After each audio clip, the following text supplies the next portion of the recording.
Okay, let's get started. Now, we've done our research with the customers, what type of customers we're going to go after. That's in the profile stage, right? Identifying the profiles of potential customers we want to go after.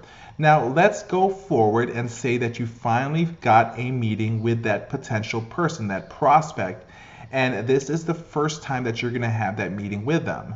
Let's put some basic rules on the way because here's what I want you to do when you actually walk in. Now, rule number one is that you got to learn the difference between open-ended questions and closed-ended questions. Now, most of you know this already, but if you do a quick recap, right? But an open-ended question is a question that asks for more information. Can you tell me more about that? That's an open-ended question. A closed-ended question is one where it can be answered with a single word, either a yes, a no, or a maybe, right? So, this is what we call a closed-ended question, okay? Now, let me give you an example of both on how it actually, plays into your questioning behavior when you're having that first meeting. When you're talking to a customer, sometimes you want to be able to gain information. That's when you use open-ended questions. You can say, hey, Mrs. Customer, what types of products are you using today and how have they been performing for you? You see, this allows them to be able to make a full answer. Now, if I ask, who are you using today? They might just say, company X. That's a closed-ended question. That's a one answer, right? It doesn't lead to the road of finding out more of what's going on because the key here is to be able to find out what's going on with this customer before we actually do a full presentation. So again, an open-ended question asks the customer to be able to expand on what you want to know about their business. Can you tell me more about that, right? What has been the results with that product you've been using? Closed-ended questions, how long have you been using it? 2 years, right? Simple cutoff question. That's a closed-ended questions. Are you happy? Yes. You're not going to get far to what those type of questions are, right? Closed-ended questions are good for confirmation, but you want them to expand. If you ask something, would you be interested in expanding yourself and using another vendor? If they say yes, that's a confirmation. So that's maybe some, way to actually use the closed-ended questions, allowing you to be able to move on with the presentation. So that is the most important thing you need to know. Closed-ended allows you to be able to seek information to be able to move forward.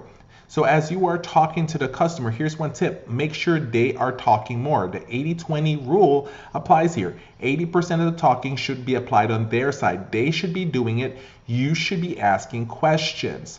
Now, this comes with a small warning. It does not mean that it's an interrogation. By that, I mean, it doesn't mean that you're trying to constantly barrage them with questions that, they never really answer, right? It's always good to be able to ask, 3 to 5 questions and then insert some information that you want to share with them.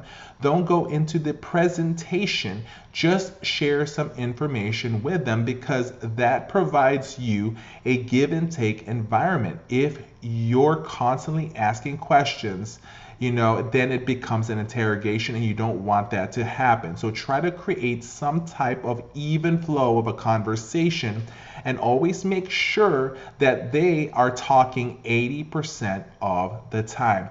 A lot of years ago, one instructor that I had, one person that helped me and gave me this visual reminder, and I still use it until this very day when I'm talking to a customer. He reminded me to be able to make sure to let them to do all the talking. He said, Michael, when you're talking to a customer, I want you to imagine that you're sitting on a desk face to face with them.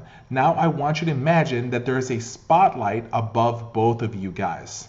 80% of the time, that spotlight should be on your customer because that's where the spotlight should be. And that was an amazing visual way to be able to explain things. So I want you to be able to use that. Let them use majority of the talking. In addition, as we are asking questions, we are trying to find out what are the situations, who are they currently using, what are they currently doing. You getting the idea here? what we're trying to do here is we're trying to listen for are the problems, moments or parts where they're not happy with the product and services that they're using.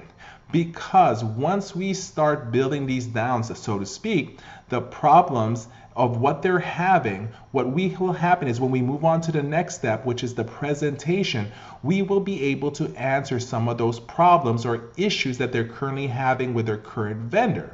So again, listen to the majority of times. Oh, you can go ahead and ask open-ended questions to be able to get a lot of information that's going to give you the advantage to have in your presentation, right? You're listening to the problems that they're facing. That's your job there, to be able to look for unhappy points or situations where they're not happy with the current product that they're using. Maybe it's not working the way they expected it to. Maybe the product has run its course and they're looking for a better product, a newer vendor.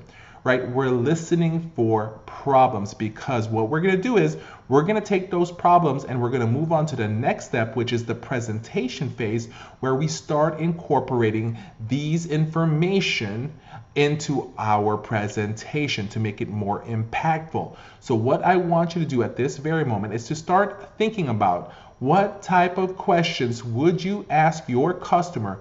List out some open-ended questions, 10 of those at this very moment, and that the goal for that is to pull the information from them to get an idea of what the situation is. And then again, when we're asking these questions, we're listening for the problems that they're currently having with their current vendor. So go ahead, sit down and write 5 to 10 open-ended questions that you're going to ask each customer while what's going on with their business. So go ahead and get started with that at this very moment. So take 10 to 15 minutes, finish that up with you or with your team, and then move on to the next video.